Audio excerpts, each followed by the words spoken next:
Hello, entrepreneurs. Joe DeCharis, CPA extraordinaire, coming to you live from downtown Levittown, New York, Long Island, for another amazing episode of How to Win at Business. And today I have a special guest. She's down there smiling and laughing because she smiles and laughs at everything. That's one of her, one thing that makes her unique. I like people that smile and laugh no matter what I say. And yes, I am in my third zip code in 9 months. I went from Flushing, 11354 to Bethpage, 11714, to now I'm 2 blocks away from my daughter, 11756, Levittown, New York. And every move has been an upgrade. So you could see I have some kitchen utensils behind me. I have one of my diplomas. I have a new whiteboard over here. So we're still moving in. I'm transparent. I'm not going to hide anything like this. Plus the fact that my virtual background didn't look too good. So that made me transparent. I'm glad you think this is funny, Carrie. So Carrie is our new, I don't even want to say what she is. I want to say what she's helping us with so I can embarrass her. I like embarrassing our guest. I think if you've watched this before, you know that. So she doesn't know what she's in for. I tell people, be careful what you ask for. So I started laughing when she agreed to be on this podcast because she has no idea what I'm going to ask her. But we'll leave that to the podcast. So what she's done, what she's doing for Bedrock is untangling the myriad of documents and information that we put together on, and we did our best. We did what we thought was right. But, it's like when people come to me and they say they did their own tax returns, something isn't right, so if you're not an accountant, if you're not a bookkeeper, you shouldn't be doing your own books. You shouldn't be doing your own tax return. If you did, we can fix it. In fact, we have a free workshop coming up at the end of the month. I don't remember what day it is, what time it is. I know it's on a Tuesday and it's the last Tuesday of the month. But if you want to find out, just go to our website, bedrockbusinessbuilders.com, and go to the events link. And that's my story. I'm sticking with it right now. I want to introduce Kerri Yarbrough.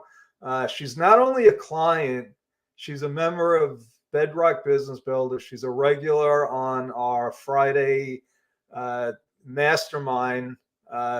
She's become like a fixture. We can't get rid of her. We don't want to get rid of her because now she's become the consultant from heaven, because you don't know you have a problem until you have a problem. And we had a problem. I'm going to share it with you.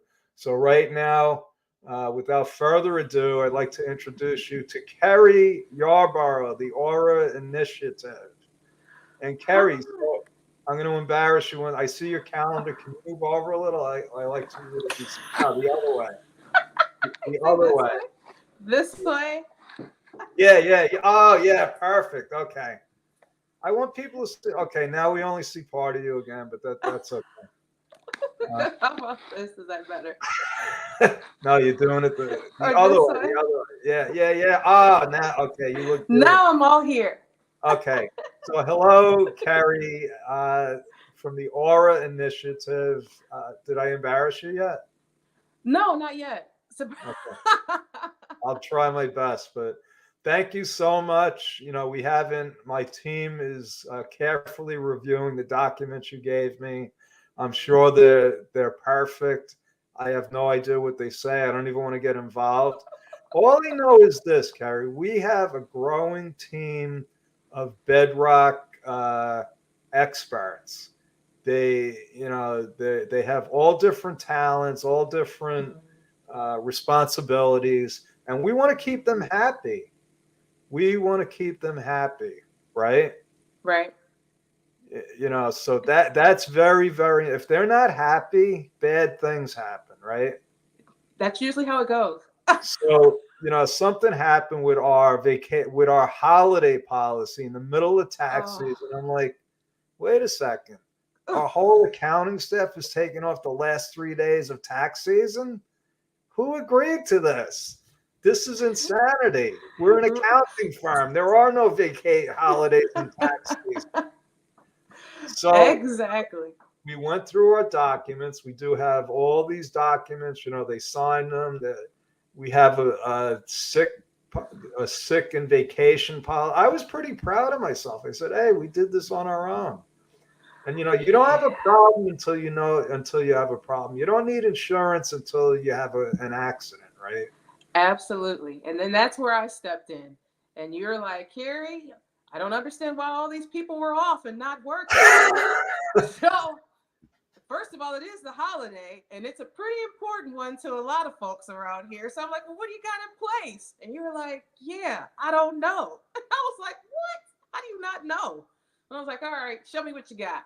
And I was like, yeah, you don't have anything in place. So let me help you out here so you can be in alignment with your people. We did have, we had a bunch of documents. I mean, I think we were on the right track. I agree with that. You were on the right track. Okay. You just didn't have the specifics. That's what you were missing, which is where, oh my gosh, am I specific now? So yes, you were missing me. So I was like, oh, okay, let me fill in the gap. Absolutely, which is a part of what I do. Human resources, we bridge the gap between business, the strategic side of business, and the employees. That's where HR comes into play. So you had a gap that needed to be filled, and woohoo, you were like, oh, the HR lady that I talk to every Friday. You see, and that's why I didn't introduce you as the HR person, because you came into our master and you came in, oh yeah, I'm an HR person. I'm like, great, we don't need an HR person. Yep. Because, my idea of an HR person is totally different than what you did for us. Mm-hmm. We don't have formal employees. We are trying. So just to be transparent, if you're a client of ours, you know that, a lot of our team members are from the Philippines. Okay. And we're actually setting up a corporation, an entity in the Philippines to give them, regular benefits, health insurance. And so, I asked Kerri to come in. I said, listen, I know you say you're an HR person. We don't need an HR person. We need somebody to fix this. So now I like what you said, that you filled the gap. There is a gap between the business owner and the people that work with them. They don't have to be formal employees, right? No, they don't. And then that's the thing where it's, a little bit tricky. And sometimes businesses are not quite sure which direction to go. When you have people who are contractors or 1099 or temporary associates, they're still underneath your business umbrella and are considered employees. They are. They just work independently, either for themselves or through another entity. But while they're under your umbrella, they're still your responsibility. So as a business, you have to have policies and procedures in place that cover you as a business, as you have people who are contractors, 1099s, temporary agencies, or if you do also have full-time employees, that they're covered and that covers you. That's the biggest thing about it. So if something goes wrong with someone's pay, if something goes wrong where it's safety issues, you have something in place that says, hey, while they were working with me or for me, this is what I already had in place. So I'm covered. Now, whatever issue, now you can kind of say this person has their own way of being able to deal with that issue or problem or, questions that may come about. So it's a thing where I fill that gap where it's reassurance for both parties, where everyone's covered. So that's how I looked at you. I said, so first I want to backtrack a little. You said something about employees. Now, in today's business world, you have to be careful between calling somebody an employee or an independent contractor. Yes. But what I learned about you is they don't have to be employees. I'm a small business. I'm the only employee of my corporation. That's how it's structured. I have independent consultants people like Elizabeth and Susan that had their own business. And then they had these team members. We call them team members. They're not employees because they're in their country, they're independent contractors. Okay, so they work for us. They're actually full time, but they are independent. So they don't come under. There's a lot of moving parts here. They don't come under U.S. Laws when it comes to employment and stuff like that. I think in the future that's going to all change. But that's just me predicting. I'm wrong most of the time, so don't bet on that. I just think, we just want to do the right thing for them. Yep. I'm like, I was talking to Susan. She's one of my coaches, and I said, how do we fix this? And she's like, well, you got to talk to Kerri. And I was like, hey, Kerri. I'm like, but she's the human resources person. She's like, no, Kerri can go through our policies, right? Yep. Absolutely. So the thing with the independent contractor and the employee, you really handle both of those because there's a big gap whether they're an employee or an independent contractor, correct? Correct. And see, that's where a lot of things get confused, especially for the business owner. As far as, true full FTEs, full-time employees, or PTEs, part-time employees, and then independent contractors, or like temporary associates. A lot of times when people are working together, they're like, oh, no, I work for Bedrock Business Builders. And you're like, no, you work with them.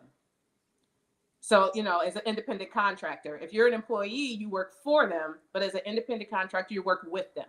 But even while working with them, it's like, okay, BBB needs to have these policies and procedures in place for if something were to happen. If a person had an ethical issue while dealing with an outside client, or just wanted, like you had with the vacation days, and you're wondering, wait a minute, the holiday policy, why is everybody off? Well, even though they work with you, you have policies that are in place that say, hey, while you're working with me, here's what we adhere to, which, because you are the business owner, you could say, hey, that's really great that you guys have those days off, but while you're working with me, we don't have those days off. Yeah, so the sad thing is, maybe the truth is, I agreed to give them those days off. So I was like, okay, so it was on me, but I said, we need more communication. Absolutely. And I think that's where you came in. You're like, so the contracts are one thing. To me, okay, you need the contract.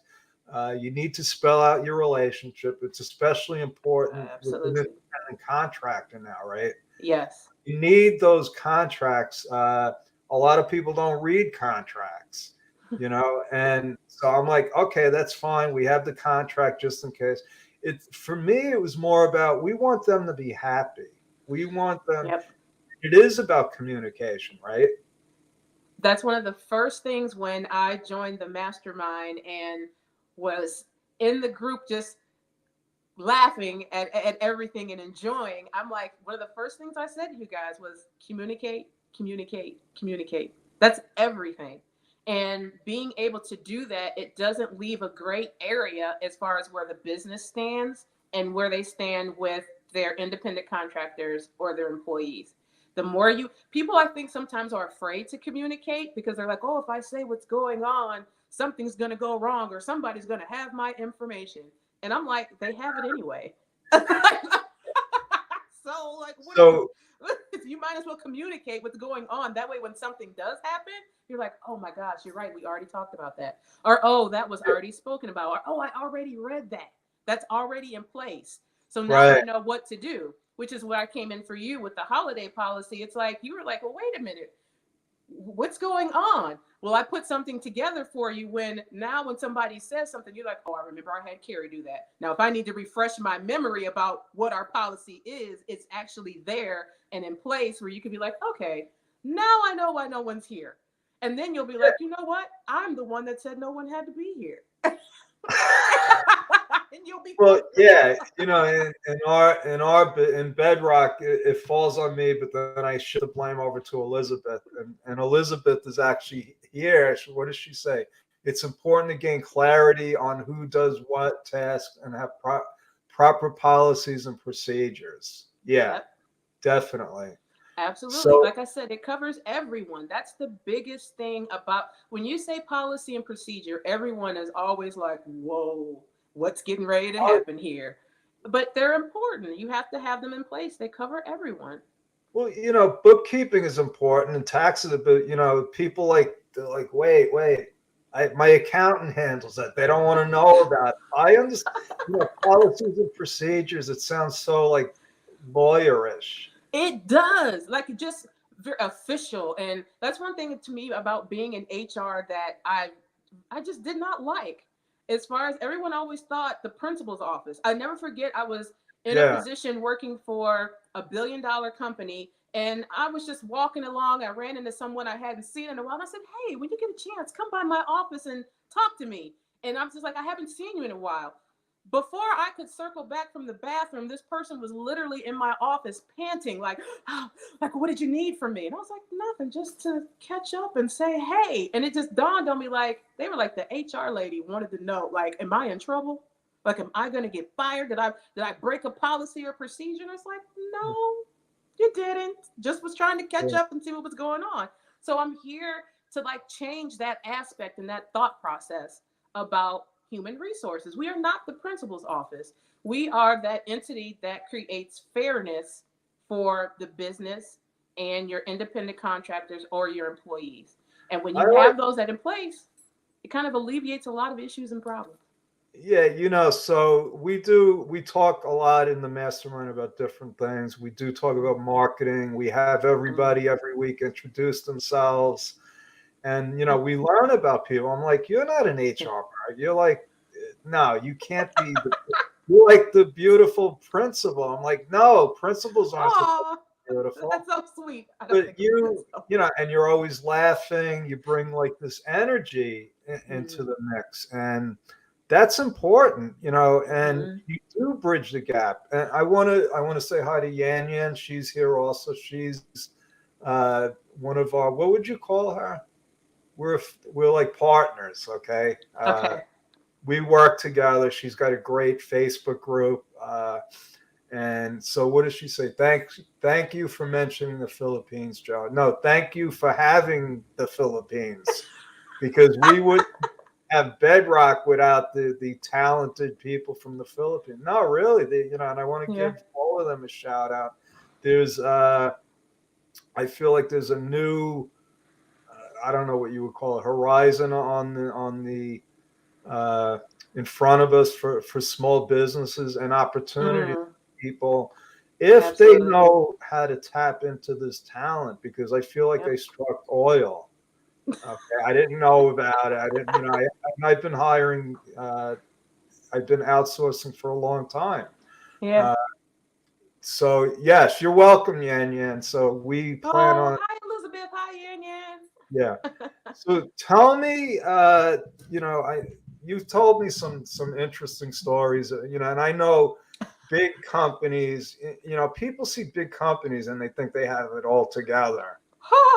You told me some stories, and I want to keep this in because this is what's happening now for small businesses. We Mm, specialize in working with the smallest of small businesses. right. But what you saw in the big business, I think we're gonna see here. Can you tell us that one story? I don't know if you remember which one I'm talking about. Oh gosh, there's so many. Okay, There's so it so was the many. story where they had foreign worker. I believe it was at the Oh, Philippines, and then one of the people came here and they were actually working here, and you were yes. like, Oh, wait so a yes, second. They're in I the was, U.S. I think they're subject to U.S. rule. Now that could happen to me if one of my and people come here. I'm like, that's wait a what I second. thought Now of. you're in a no. Don't come to the United States without telling me that you're going to be here. But if they moved here, then I got an issue, right? Correct, which is why we need policies and procedures in place. But yes, I was working for a billion-dollar company, and we had another location, and I would always just, I was their only, we had only one HR department for two different entities. So just, catching up with people and seeing what was going on, and somebody let it, an R&I let it slip, like, hey, we've got someone here from Korea who's been working for 3 months. And I was like, what? I'm like, doing what? And they were like, no, working. I was like, just like watching under like a school visa, something. They're like, no, working. And I was like, oh goodness. I'm like, that's illegal, right? And I'm like, we could be fined like $50,000 if someone were to come along and find out that this person is here just working. And then I finally get in touch with the person, and they're so humbly like excited to be working and to being in the US, but then fearful because they're like, HR, like, what is this and what do you do? And like, are you going to send me back? And I'm like, no, I'm not sending you back. But we got paperwork that we have to do. Yeah, we want to make sure you don't get sent back. Right. So just taking them through the process and understanding like, hey, here's the official paperwork that needs to be filled out. Then like touching base with HQ in Korea, like, hey, if you're sending anyone here, you have to let me know. Let me know, and I will figure out a way in order for them to be here, to be paid, and to be working. And it taught me how to come up with really creative ways in order for people to work short term or long term within the US.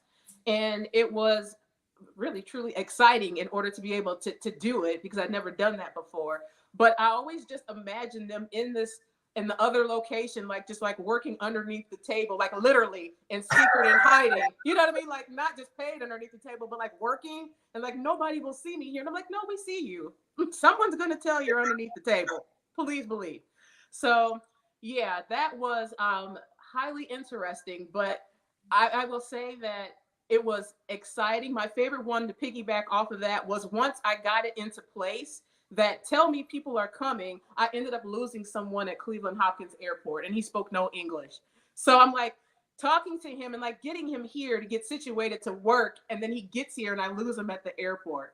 And so I'm calling security, calling all these different people like, hey, just say his name and maybe they'll find him. But eventually they found him and he was able to come to work. But it was an exciting time. Where but was yes, you have to have those policies and procedures in place because there's ethical reasons behind it. There are ramifications legally, monetarily. Did you have something in there in case he gets lost in the airport? So wait a minute. Then I became a fixture where I had a touch base at the airport. Like, listen, if I call, that somebody from Korea is coming. So look for them for me. Then I had a touch base person where, no, we only deal with this. This was before Uber and Lyft. So I had a cab company that I dealt with where I was all like, I'm calling such and such, their lead, pick them up. So I just had to put things in motion in place where everyone would know exactly what to do and get to where they needed to be securely. It allowed me to have a rapport with hotels and have people stay there for a long period of time. So it was just amazing to be able to have all those things in place. And then I just was able to build these relationships that were like, just long lasting. So it was exciting. But we didn't have anyone else get lost. Maybe twice we had people get lost. Okay. So, I could see, I've been doing this a long time, and I could see trends and what's happening with the government, with compliance. And, we're both compliance people. And, unfortunately on my end, a lot of times I don't get into the picture until somebody got into trouble. They got audited. Right. But we don't want that. No. When I started Bedrock, I said, we're going to educate people. We're going to let them know what they don't know. Okay. And I see the same thing for you. I see great opportunities for you because especially now with all these 1099 things that are going on, people are confused.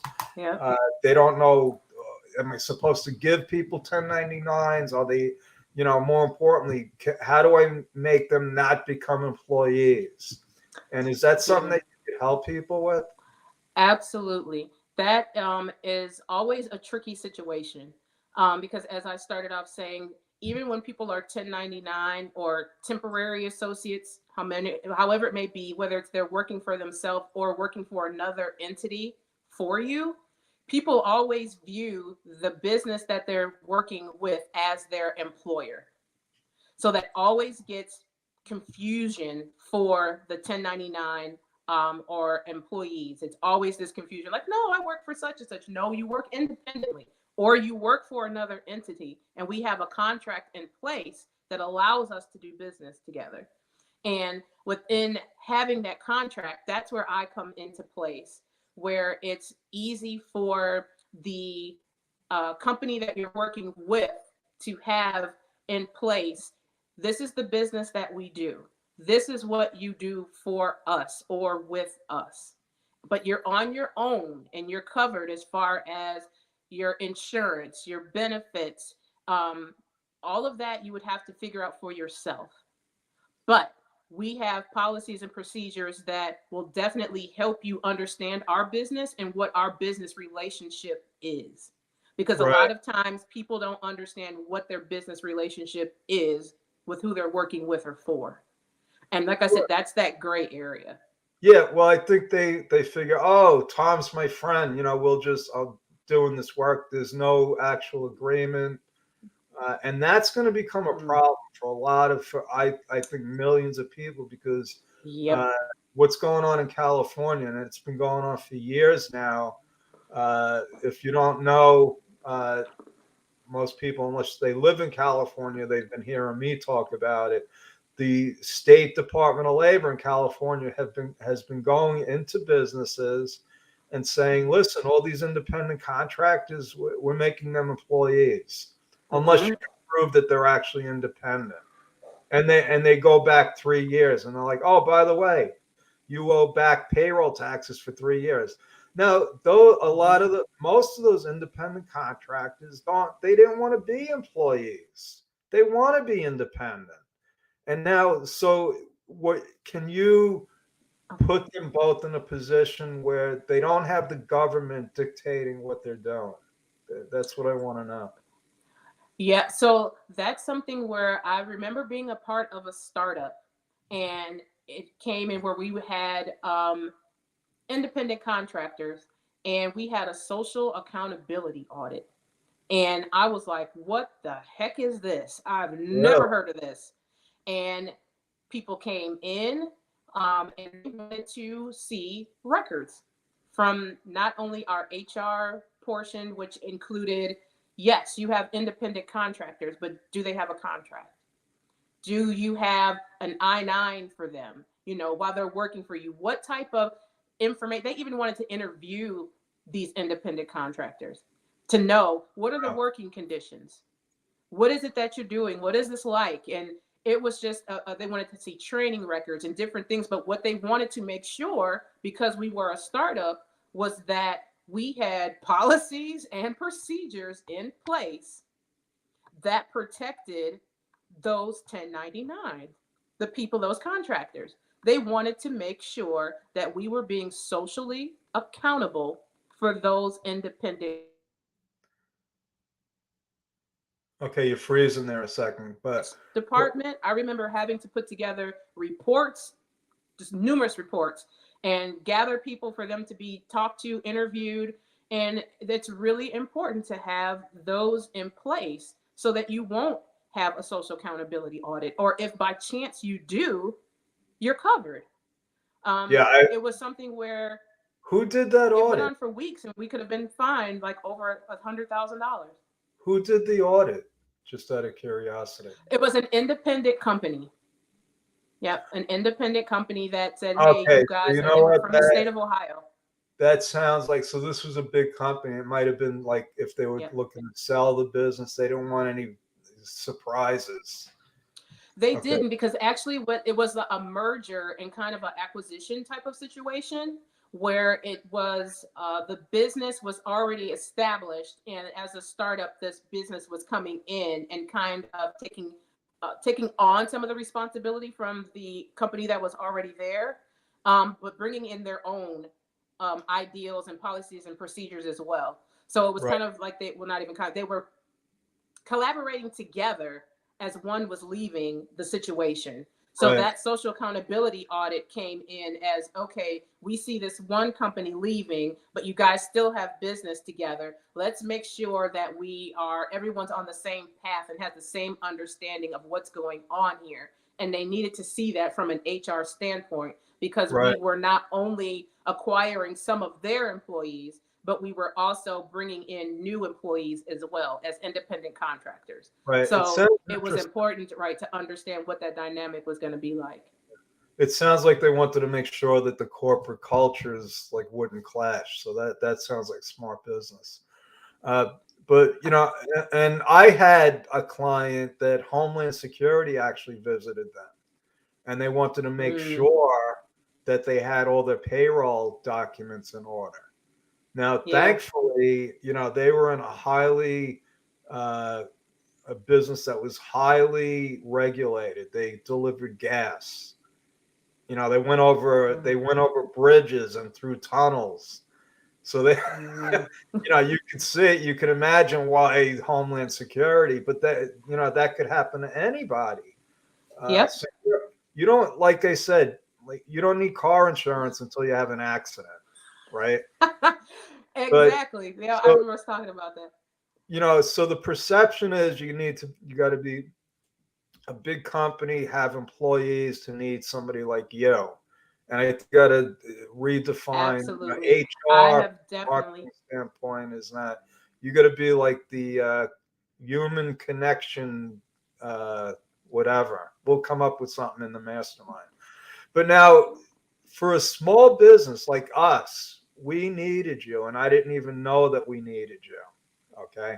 I think a Hmm. lot more people are in the same. We're a small business, we're growing, we're hiring independent people, and we needed you to, not only put the documents together, but to educate us so that we could be on the same page with our employees. Now, uh, Hmm. how would you how does somebody get in touch with you, and what would your procedure be?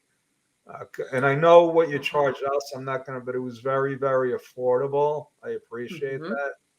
Uh, as we grow, we'll be needing you more, Yeah. uh, especially in the Philippines. Hopefully, you'll learn the laws in the Philippines.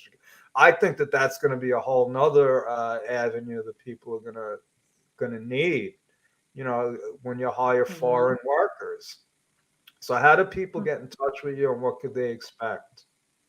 Um, so to get in touch with me would be through either like my LinkedIn profile or Facebook profile. Also have a website, which is aurainitiative.com, either Aura Initiative or the Okay. aurainitiative.com. I can be reached at. And there's a contact form on there that you Okay, can great. fill out, and has a section where you can kind of briefly tell me what's going on, or you can schedule a 30-minute meeting with me and we can discuss what issues that you may have, where I could try to fill in the gap and troubleshoot, and find out what's going on. I do have a special going on right now where for $97 a month, I'm able to meet with you, talk to you, and we can have an ongoing relationship, as far as if you need policy and procedure, if you're acquiring new employees. That's really major right now. I feel like due to COVID and the economy, there are a lot of small businesses that have the same foundation or underlying business, and they're combining together in order to sustain themselves and stay afloat. But with doing that, you're combining employees, different policies and procedures, and that's kind of like Oh, confusing. Yes, I'm a person that can come as an independent consultant that's to say, okay, here's the things that you guys already have in place individually. How can we put them together in order for you guys to have a streamlined approach for all of your independent contractors or employees? Um, so that's what my main goal is now, is to be able to come in and sit with a business and find out what your needs are. What is it that you're looking for from me from an HR perspective, where I can independently from the outside be able to bring my expertise to be able to help you either, like I said, sustain what you already have or implement some new things that have possibly been a down. Uh-oh, you froze there. We're gonna have to Employees. Yeah, COVID had everybody kind of like, you know what, I don't want to go back to work. You know what I Yeah, mean? that's a whole nother thing. So Yeah, and how me about too. companies now? They had brick and mortar, and now they got to update their policies and procedures. Yep. People are living at home, working from home. And I included that as part of a portion for what I provided for you. I was like, oh, you guys need a work from home remote, portion to your policy and procedure. And I added that in for you guys as well. So what about, and I know what you're going to say, but just to make sure. So when Homeland Security came through, there were all these documents that had to be in the employee folder. Are you going to Yes. do like an audit and make sure that they have, not only for employees, but for independent contractors? People don't realize that. Yes, you have to have those items in place. You have to. So yes, even the And you have audit to have is it. always. You have to have it before you start working with them, not 3 months later. Right? Not 3 months later, right? And you got Kerri like, hey, we got to get you in what is on the HB1 and all of this to get you here and legally working and trying to wait. I'm working with Korean constituents trying to figure out how to put things in place and speaking no Korean and trying to figure that out so we can get you working in legal. So, yes, people tend to think like, oh, it's an independent contractor. I don't need anything. Yes, you do. Because if they say, oh, no, I work with this business and I do business with them or for them, and you have nothing in place, you'll find yourself not only with Homeland Security, but a lot of judges and a lot of courts Yeah, because you don't have anything you're in an place. employer. If you own the business, you're going to find you're going to be paying health insurance for people. It's it's nothing good. But just to wrap it up, it's good business. People have to, and I've been telling people, you got to take your head out of the sand now. This is a compliance era. That's what it is. You got to dot your I's, cross your T's because of let's face it, technology. It's making all the different agencies talk to each other. The Department of Labor is talking to Homeland Security. They're talking to the IRS. They're talking to the insurance departments, which is who I'm sure you had experiences with. Yes. So, you need an accountant now. And I don't like that. We got to come up with a new term for it. It's not HR. We'll figure it out and get back to you. Yeah, so you know what? Because the ones I've tried for a while to come up with something new, and then what did I find? Human capital management. I was like, no, that doesn't sound good. But it sounds like human cattle management. Right. I was like, no, not that. But you're definitely unique. I know you have a big heart. You want to help people. Absolutely. And I think that you could provide a great service for small businesses. Yeah. So you can go to the Aura Initiative or the Aura Initiative. Yep. You can search Kerri Yarborough on LinkedIn. I know you're on Facebook, right? Yep. Mm-hmm. And I highly recommend you. That's a 30-minute free consultation. Twitter, all those things. So yeah, you can find Instagram. You can find me there and definitely communicate. But my biggest suggestion would be to reach directly through the website and fill out a contact form. And I will definitely have a quick turnaround time with contacting you back and seeing what your needs are. And being able to help you where you can facilitate your independent contractors and people that you possibly already have been in business with, but don't have those policies and procedures in place that are going to be there to protect you. Yeah. At the very least, people will know if they could have a problem. Yes. Before it's a problem. Before you have people off for 3 days in a row for a holiday and you're wondering what's going on. Well, now, we'll have all of our procedures. They'll be in one place, and we're going to go through them with our people because in the end, the communication, is key. It's key because Yeah. without communication, you can't have the right relationship. And, you know, that's a fact. You know, It sometimes definitely you is. have, sometimes I got to learn the hard way. The good news is that we got through tax season uh, Woohoo! successfully. Uh, Oh, thank you for doing my taxes. oh yeah, no problem. Let me know if you get any letters. I'll send them to Elizabeth. But so any parting words of wisdom for people? um, yeah, my biggest thing is through this entrepreneurship journey that I have been on. It's been the most amazing, scary ride that I have ever encountered, and I wouldn't trade it for absolutely anything. But what I have found is take risks, but be smart about the risk take that you take, and make sure that you're taking them for the right reasons. That's what I would definitely have to leave that with. And always, always, always love yourself and your family first. Yes, love that. Wow, that's not what I expected. Wait a minute. Joe's like, she's somewhat meaningful. Yeah, no, that's great. Great. You're a pleasure. You're I'm so glad we connected, and I look forward to seeing you grow and grow your business. So thank you. And that's it. Go to connect with Carrie Yarborough, the Aura Initiative. I highly recommend it.